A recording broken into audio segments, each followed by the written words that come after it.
ओम नमः शिवाय सीरियल को फुल एचडी क्वालिटी में पूरा देखने के लिए हमारे चैनल को सब्सक्राइब करें और बेल आइकन को दबाएं ताकि आपको हमारे नए नए एपिसोड्स देखने को मिलते रहें। मैं ओंकार मेरी शक्ति का अनुभव कर प्राणी जब जब मेरा नाम स्मरण करता है तो मैं उसके मानस तरंगों से जुड़कर उसे शक्ति प्रदान करता हूं, अर्थात मैं उसका सहकार हूं।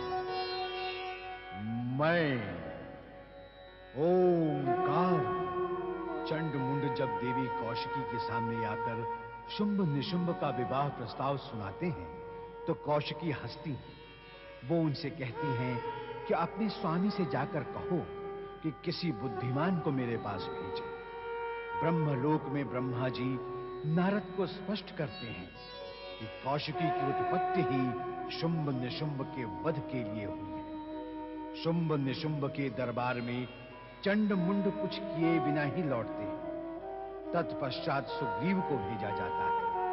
कैलाश पर पार्वती शिव आराधना करते हुए कौशिकी के पास जाने की इच्छा प्रकट करती है। दूसरी ओर शुक्राचार्य की दृष्टि अनायास आकाश मार्ग से जाते हुए सुग्रीव पर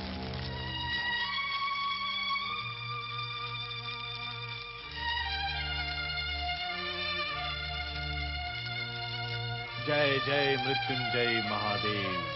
ओम नमः शिवाय ओम नमः शिवाय ओम नमः शिवाय ओम नमः शिवाय ओम नमः शिवाय ओम नमः शिवाय ओम नमः शिवाय ओम नमः शिवाय ओम नमः। देवी, पूजा करने आई हो अथवा प्रश्न पूछना?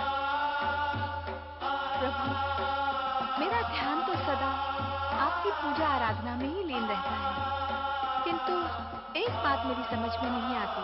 शक्ति स्वरूपा पार्वती की समझ में कोई बात ना आए, यह असंभव। तुम अपनी शक्ति का प्रयोग कर अपना ध्यान केंद्रित करोगी तो सब कुछ समझ में आ जाएगा देवी। स्वामी, जब तक आप मेरे साथ हैं, मैं साधारण नारी ही रहना चाहती हूँ। तो इस समय इस साधारण नारी की चिंता क्या है? एक माता के नाते क्या मेरी ये चिंता स्वाभाविक नहीं है कि कौशिकी पर मोहित भयानक असुर शुंभ निशुंभ उसको कोई हानि न पहुंचाए? एक सामान्य नारी के नाते तुम्हारा चिंतित होना स्वाभाविक है, किंतु हम तुमसे पहले भी कह चुके हैं कि कौशिकी कोई सामान्य नारी नहीं, वो स्वयं दिव्य शक्ति धारिणी है। उसके लिए चिंता करना व्यर्थ है। भोलेनाथ, अपने चमत्कारिक शिष्य शुक्राचार्य से मेरी रक्षा करें। भोलेनाथ, मेरी रक्षा करें। एक चमत्कारी को अन्य कोई चमत्कारी हानि पहुंचाने की क्षमता नहीं रखता नारद। और अब तो असफलताओं से कुंठित शुक्राचार्य क्रोध की ज्वाला में अपनी संपूर्ण शक्तियां नष्ट करते जा रहे हैं। इसीलिए अब उनसे भयभीत होने की आवश्यकता नहीं है। अब वे ना तो असुरों का हित कर सकते हैं और ना ही देवताओं का हित कर सकते हैं। तो भगवान, क्या उनकी सारी सिद्धियां शक्तियां समाप्त हो गई? क्या आपने कभी... जब तक वो पुनः कठोर तपस्या से शिव आराधना नहीं करेंगे तब तक उन्हें पहले जैसी सिद्धि प्राप्त होना कठिन है। किंतु नारद, शुक्राचार्य ने तुम्हें श्राप देने का विचार किया ही क्यों? तुमसे तो उन्हें कोई शत्रुता नहीं। कहीं तुमने उन्हें भी अपनी नारद लीला के कुंड में खींच तो नहीं लिया था? नहीं माता, नहीं। मैंने तो केवल उन्हें इतना बताया था कि असुर और उनके शिष्य अब उनकी आज्ञा नहीं मानते। बस इसी बात पर क्रोधित हो गए। तो नारद, उनके किस शिष्य ने उनकी आज्ञा नहीं मानी? सुग्रीव ने माता, सुग्रीव ने। शुक्राचार्य उसे कौशिकी महल की ओर जाने से रोक रहे थे, किंतु वो शुंभ निशुंभ का संदेश देवी कौशिकी तक पहुंचाने का हठ ठाने हुए था और अंत में उसी ओर चला भी गया। क्या तुम कौशिकी के पास गए थे नारद? हाँ माता, मैं वहां गया था और मेरा वहां जाना सार्थक हो गया। आपकी पुत्री कौशिकी गुणों का भंडार है। वीणा वादन, गायन, संभाषण, आहा हा, सभी में पारंगत, स्वामी, सुन रहे हैं आप कौशिकी का गुणगान? नारद ने तो उससे मिलने की उत्सुकता और अधिक जागृत कर दी है।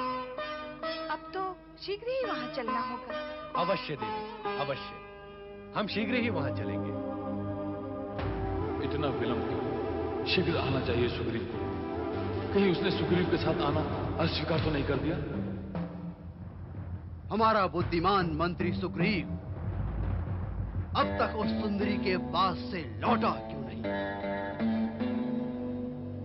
हो सकता है वो सुंदरी सुग्रीव से अधिक बुद्धिमान और चतुर हो।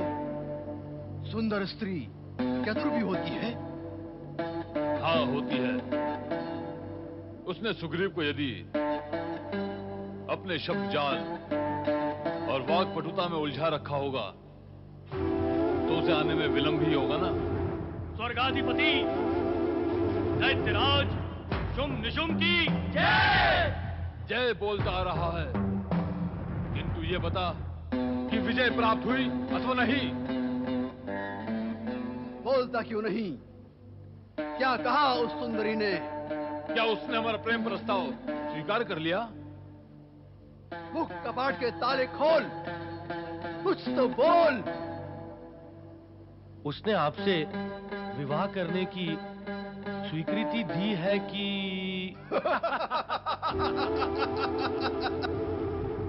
इतनी प्रसन्नता की बात प्रसन्न होकर बोल। ऐसे ऐसे मुंह लटका कर क्यों बोलता है?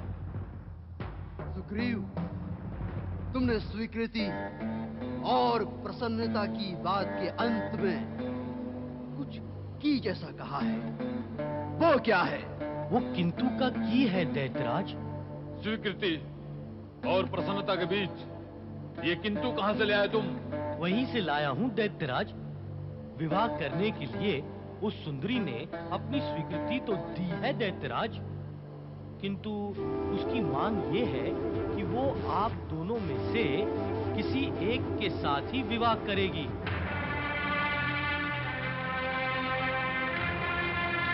अब कौन विवाह करेगा इसका निर्णय तो आप स्वयं करेंगे। जो विवाह नहीं करेगा वो स्वर्ग छोड़कर पाताल लोक चला जाएगा।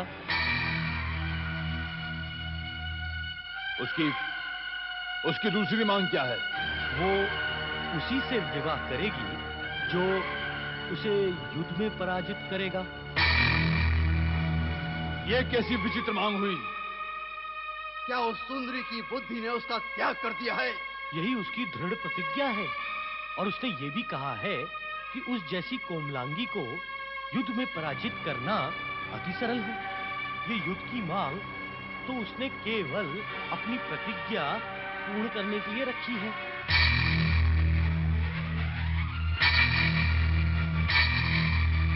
दैत्यराज, एक स्त्री की बातों से आप इतने चिंतित क्यों हो गए? आपको उससे युद्ध करने की आवश्यकता नहीं है। मैं बिना युद्ध किए ही उसे यहाँ घसीट कर लाऊंगा और आपके चरणों में डाल दूंगा। नहीं, नहीं, ऐसा नहीं करना है। जिससे विवाह करना है उसे घसीट कर लाना क्या उचित होगा? नहीं, उस कोमलांगी के साथ ऐसा कठोर व्यवहार करना हमें शोभा नहीं देता। धूम्रलोचन, उसकी युद्ध की मांग पूरी करने के लिए तुम असुरों की विशाल सेना लेकर जाओ और प्रतीक रूप से युद्ध करके उसे आदर सहित यहाँ ले आओ। जैसी असुरराज की इच्छा, परंतु उस पर विजय पाने के लिए विशाल असुर सेना की क्या आवश्यकता है? मैं अकेला ही उसे पराजित कर दूंगा। हम जानते हैं तुम अकेले ही उसे पराजित कर लोगे, परंतु उसकी हर मांग को पूरा करना हमारा कर्तव्य है। और यह भी तो हो सकता है कि वो सुंदरी कोई चमत्कार करे और तुम्हें सेना की आवश्यकता पड़ जाए। ठीक है असुरराज, मैं आपकी इच्छा अनुसार ही कार्य करूंगा। भैया शुंभ, मैंने निश्चय कर लिया है कि उस सुंदरी से तुम ही विवाह करोगे। उसके यहाँ आते ही मैं पाताल लोक चला जाऊंगा। स्वर्ग विजेता दैत्यराज शुंभ निशुंभ की जय। दैत्य सेनापति महाबली धूम्रलोचन की जय। स्वर्ग विजेता दैत्यराज शुंभ निशुंभ की जय। दैत्य सेनापति महाबली धूम्रलोचन की जय। लोचन की जय जयकार करते हुए ये असुर सेना किधर बढ़ी जा रही है स्वामी? ये कौशिकी के महल की ओर जा रही है। ये असुर कौशिकी के महल की ओर जा रहे हैं और आप मुस्कुरा रहे हैं।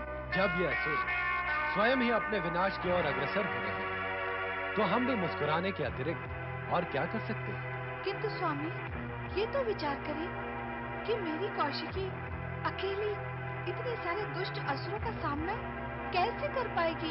यदि तुम्हें कौशिकी की इतनी ही चिंता है, तो इसका एक उपाय है। कहीं क्या है वो उपाय? तुम ये देखने वहां जा सकती हो कि कौशिकी कैसे अपनी लीला मात्र से इन सब का संहार करती है। स्वामी, आपने तो विषय को ही बदल दिया। मैंने न जाने कितनी बार आपसे कहा कि कौशिकी के पास चलें, उसकी सुरक्षा का प्रबंध करें, किंतु आपने मेरी एक नहीं सुनी। अब मैं अपनी कौशिकी को अकेली नहीं छोड़ सकती। आप चाहे जो कहते रहें। स्वर्ग विजेता दैत्यराज शुंभ निशुंभ की जय, दैत्य सेनापति महाबली धूम्रलोचन की जय।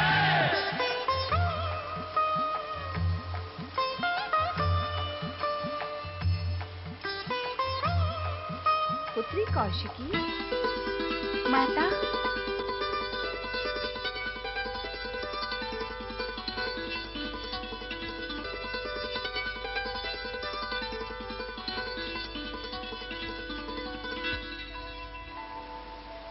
शुंभ निशुंभ के भेजे हुए भयंकर राक्षस इस ओर बढ़े आ रहे हैं। इसीलिए मैं यहाँ तुम्हारी रक्षा के लिए उपस्थित हुई हूँ। शक्ति दायिनी माता पार्वती से उत्पन्न मैं अजन्मी कौशिकी अपनी रक्षा स्वयं कर सकती हूँ। क्या ये याद नहीं है माता? मैं तो विगत कई दिनों से उन बुद्धिहीन और दिग्भ्रमित असुरों के साथ मनोरंजक खेल खेल रही हूँ। जब वे दुष्ट असुर इस खेल से त्रस्त हो जाएंगे, तो उनका नाश करना और भी सरल हो जाएगा। और माता, आपने मुझे इसी उद्देश्य से तो प्रकट किया है। सत्य है पुत्री, सत्य है। किंतु एक माता अपनी पुत्री के प्रति निश्चिंत कैसे रह सकती है? रह सकती है अथवा नहीं रह सकती है, ये तो तुम ही जानो माता। मैं तो केवल इतना जानती हूँ कि मेरे प्रति तुम्हारी इस चिंता के कारण मुझे तुम्हारे दर्शन तो हो गए। पहले तो मैं सोच रही थी कि अपना कार्य पूर्ण करके तुम्हारे अस्तित्व में पुनः समाने तक मुझे ही सारी लीलाएं अकेले ही करनी होंगी, पर अब तुम आ गई हो तो मेरा अकेलापन भी दूर हो जाएगा। पुत्री, महाराज दैत्यराज शुंभ निशुंभ की सेनापति धूम्रलोचन की जय, स्वर्ग विजयी महाराज दैत्यराज शुंभ निशुंभ की आइम ह्रीम क्लीम।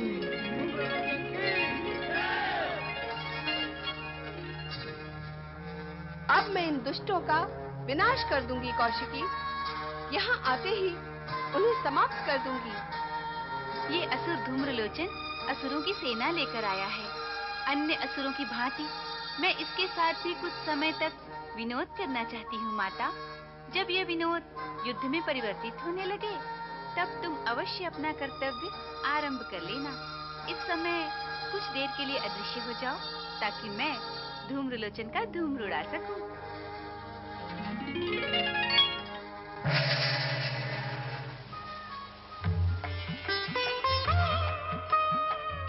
स्वर्ग विजेता दैत्यराज शुंभ निशुंभ की जय।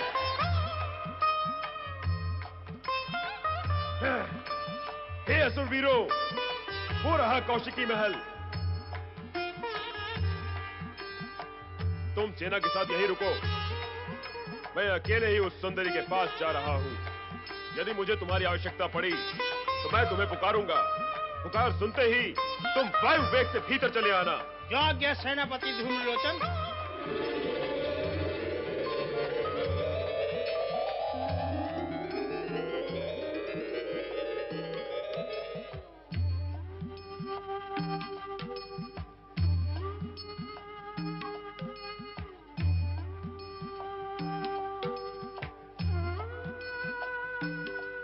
मधुर संगीत की ध्वनि, द्वार बंद, आश्चर्य।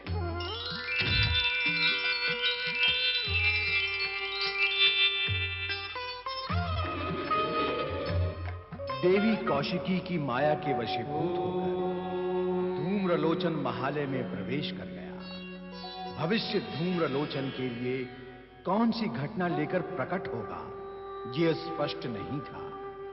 ये सत्य तो भगवान भोलेनाथ ही जानते थे, कारण कि वेत्रकालदर्शी ही भूत, भविष्य और वर्तमान के ज्ञाता हैं। ऐसे भोले शंकर, ब्रह्मांड के रचयिता भोलेश्वर महादेव को कोटि कोटि प्रणाम। ओम नमः शिवाय।